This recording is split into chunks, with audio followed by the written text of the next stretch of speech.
Hello, and welcome to the Skewa Story Stage. I'm your host, Michael Evans, and for this demo, I'm going to tell you about the time I got lost in the Arctic. Like most people, I used to think I would keep my wits about me when a crisis hits. I used to believe that while other people are screaming and panicking, I'm the guy who will think clearly, devise a rational plan of action, and save the day. But when that day came, I didn't exactly rise to the occasion. I lived for 9 months on a small island in the eastern Canadian Arctic in a little hamlet known as Igloolik. It's a couple hundred miles north of the Arctic Circle.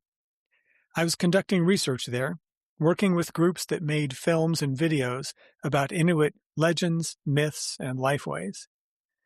So I'm up there for several months when a guy named John asks me to help him out. He was commissioned by the Canadian government to check on a former military installation on the mainland and bring back 9 large welding tanks stored there. To do that, he needs 3 snowmobiles, each towing a large sled called a kamachek. Each kamachek can hold 3 welding cylinders on the return trip. I'm happy to drive one of the snowmobiles, even though I hadn't actually driven a snowmobile before. I choose not to tell him that, and we gather the next morning to head out for the 3-day trip. Our guide, an Inuit man named Maurice, drives the lead snowmobile, with me driving the second one, towing a kamachek with a bunch of gear on it. John brings up the rear because he's a really slow driver and doesn't want to get in Maurice's way. We leave before noon, but with the springtime sunset around 2:00 p.m., that means we're soon grinding across the frozen ocean in glittering darkness. At first, I can see Maurice's taillights in the distance ahead of me. He's driving much faster than I can. I'm struggling to keep up as I bounce over the rugged sea ice. And his taillights seem farther away every time I catch a glimpse of them. Eventually, just as Maurice makes it to the mainland, the taillights vanish altogether. But I'm not worried. John is driving the snowmobile behind me, although he's so far back I can't see his headlight.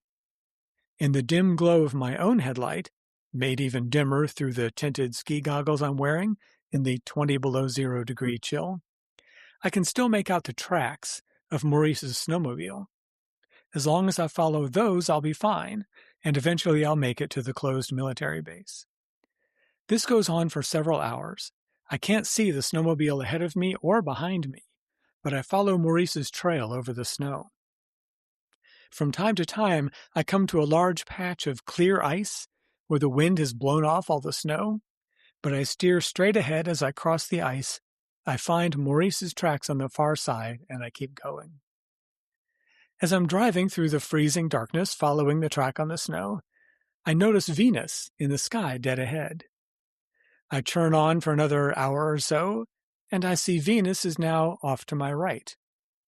A while later, I look around and see Venus directly behind me, and a bit after that, Venus is to my left. Eventually, I see the planet dead ahead once again.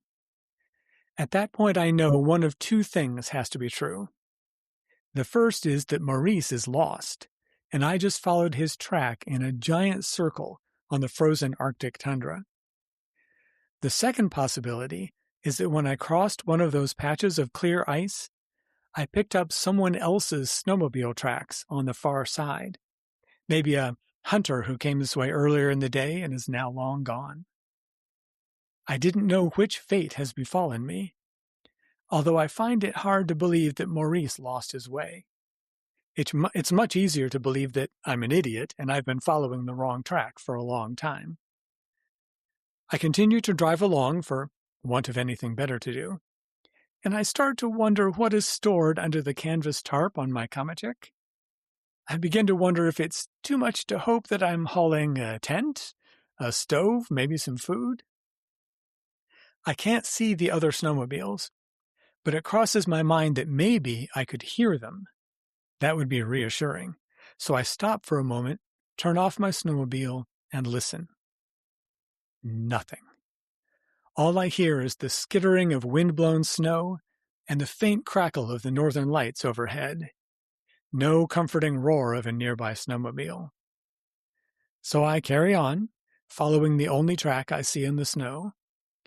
After a couple more hours, I grind up a steep hill, and I see the military installation ahead of me. As I get closer, I see Maurice's snowmobile and a lantern glow from inside the former base's dining hall. It turns out Maurice had gotten lost, and I had followed his tracks in a giant circle on the tundra. But he figured it out, got to the military base, and set up camp, hoping I could follow his tracks. A while later, John arrived as well. So everything turns out just fine. But years later, when I'm telling this story to a friend, he turns pale and grabs my arm. "Are you crazy?" he asks. "You turned off your snowmobile?"